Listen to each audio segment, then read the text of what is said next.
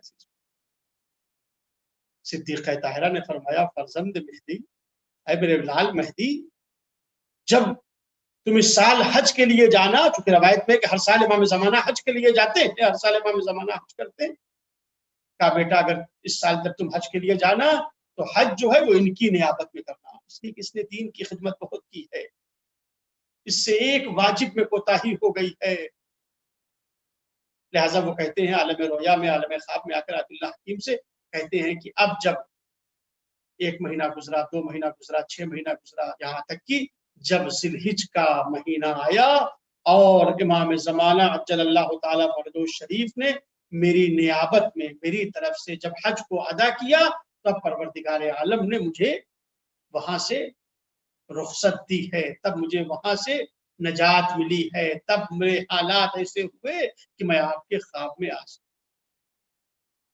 عزیزو، ایک طرف حج کی اہمیت دوسری طرف اہل بیت اطہار علیہ السلام کی وہ مدد، صدیقہ طاہرہ کی وہ شفاعت، امام زمانہ کا وہ لطف و کرم۔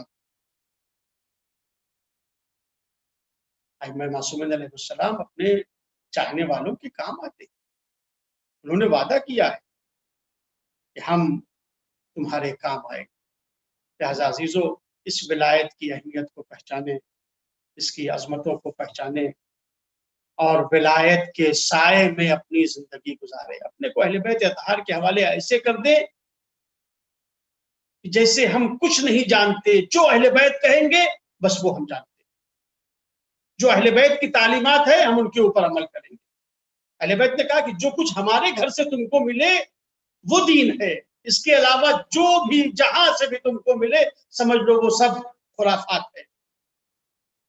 حق جو ہے وہ ہمارے گھر سے منتشر ہوتا ہے، حق جو ہے وہ ہمارے گھر سے نکلتا ہے۔ لہذا عزیزو، ہماری زندگی کا معیار، ہمارے آئیڈیل، ہمارے نمونہ، ہمارے امام اور قائد وہ ذوات مقدسہ ہیں جن کو قرآن مجید کی زبان میں اولی الامر کہا گیا ہے۔ اللہ کی اطاعت کرو، رسول کی اطاعت کرو، اور اولی الامر کی اطاعت کرو، یعنی ائمہ معصومین علیہ السلام کی اطاعت کرو۔ کتنی زحمتیں کی ہیں ائمہ معصومین علیہ السلام نے دین کو پہنچانے میں، دین کی حفاظت میں۔ نبی کا کام ہے دین کو لانا، اور ائمہ معصومین کا کام ہے، اولی الامر کا کام ہے دین کو بچانا۔ اس دین کو بچانے کے لیے اگر 3 دن کی بھوک و پیاس کو برداشت کرنا پڑے تو یہ بھوک و پیاس کو بھی برداشت کریں گے۔ اگر دین کو بچانے کے لیے نانا کا وطن چھوڑنا پڑے تو یہ وطن کو بھی چھوڑ دیں گے۔ اگر دین کو بچانے کے لیے تیر و تلوار کا سامنا کرنا پڑے تو یہ تیر و تلوار کا بھی سامنا کرنا پڑے۔ اور اے عزیزو، اگر دین کو بچانے کے لیے جوان بیٹے کو بھی پیش کرنا پڑے تو حسین اپنے جوان بیٹے علی اکبر کو بھی قربان کر سکتے۔ حسین نے اپنے جوان بیٹے علی اکبر کو بھی قربان کر دیا۔ اللہ آپ کے جوانوں کو سلامت رکھے۔ کون سوچ سکتا ہے، کون تصور کر سکتا ہے کہ حسین کے اوپر یہ وقت آ گیا ہے، دین زہرا کے اوپر یہ وقت آ گیا ہے، دین پیغمبر کے اوپر یہ وقت آ گیا ہے کہ حسین کہتے ہیں بیٹا علی اکبر جاؤ خیمے سے رخصت ہو کر آؤ۔ علی اکبر خیمے میں آئے ہیں آخری رخصت کے لیے، تو لکھا ہے، مورخ کربلا کہتا ہے، مقتل میں لکھا ہے کہ بیویوں نے حضرت علی اکبر کو چاروں طرف سے اپنے حلقے میں لے لیا، چاروں طرف سے گھیر لیا، ہر طرف سے آواز آ رہی تھی ارحم غربتنا، اے علی اکبر ہماری غربت پر رحم کرو، اے علی اکبر ہماری غربت پر رحم کرو۔ علی اکبر نے سیدانیوں کو دلاسا دیا، کہے بیویو تمہیں اپنی غربت کا خیال ہے، ذرا میرے بابا کی غربت تو دیکھو۔ اس کے بعد علی اکبر خیمے سے باہر نکلنا چاہتے ہیں، مورخ کربلا کہتا ہے کہ حسین کا یہ بیٹا خیمے سے باہر نکلنا چاہتا ہے، در خیمہ پر ہے، خیمے کا پردہ اٹھا اور پھر گر گیا۔ کبھی خیمے کا پردہ اٹھتا ہے اور گر جاتا ہے، کہتا ہے میں نے دیکھا 7 مرتبہ خیمے کا پردہ اٹھا اور 7 مرتبہ خیمے کا پردہ گرا، اور جب علی اکبر خیمے سے باہر نکلے ہیں تو ایسا محسوس ہو رہا تھا جیسے بڑے گھر سے جنازہ نکل رہا ہو۔ اے رونے والوں، یہ کون تھا جو علی اکبر کو روک رہا تھا؟ مورخ کربلا کہتا ہے کہ جب علی اکبر نکلنا چاہتے تھے تو کوئی دامن پکڑ لیتا تھا۔ ارے اگر کسی بزرگ نے روکا ہوتا تو بازو پکڑا ہوتا۔ ارے شاید یہ 4 سالہ حسین کی بیٹی ہے جو علی اکبر کا دامن پکڑ لیتی ہے۔ اے بھیا نہ جائیے، اے بھیا نہ جائیے۔ علی اکبر خیمے سے رخصت ہو کر نکلے، میدان میں آئے، ابھی چند لمحوں میں حسین کے کانوں میں آواز آئی، اے بابا میرا آخری سلام قبول کیجئے۔ حسین نے آواز دی، بیٹا علی اکبر میری آنکھوں سے کچھ دکھائی نہیں دے رہا، اے میرے لال اب تمہارے بعد زندگانی دنیا پر خاک ہے۔ سیعلم الذین ظلموا ای منقلب ینقلبون، انا للہ و انا الیہ راجعون۔ الہی بحق فاطمہ و ابیہا و بالہا و بنیہا، پروردگار تجھے واسطہ محمد اور آل محمد کا ہماری سزا کو اپنی بارگاہ میں قبول فرما۔ پروردگار تجھے واسطہ محمد اور آل محمد کا جہاں جہاں لوگ اس تقریر کو، اس مجلس کو، اس ذکر کو سن رہے ہیں، پروردگار ان سب کی دعاؤں کو مستجاب فرما۔ اے پروردگار تجھے واسطہ ہے محمد اور آل محمد کا دنیا میں جہاں جائے اہل بیت اطہار کے چاہنے والے موجود ہیں، سب کی جان مال عزت آبرو کی حفاظت فرما۔ یا اللہ جو مریض ہے خاص کر کے مریض مورد نظر کو شفا عاجل و کامل عطا فرما۔ یا اللہ امام زمانہ کے ظہور میں تعجیل فرما اور ہم سب کو ان کے آوان و انصار میں شمار فرما۔ ربنا تقبل منا انک انت السمیع العلیم۔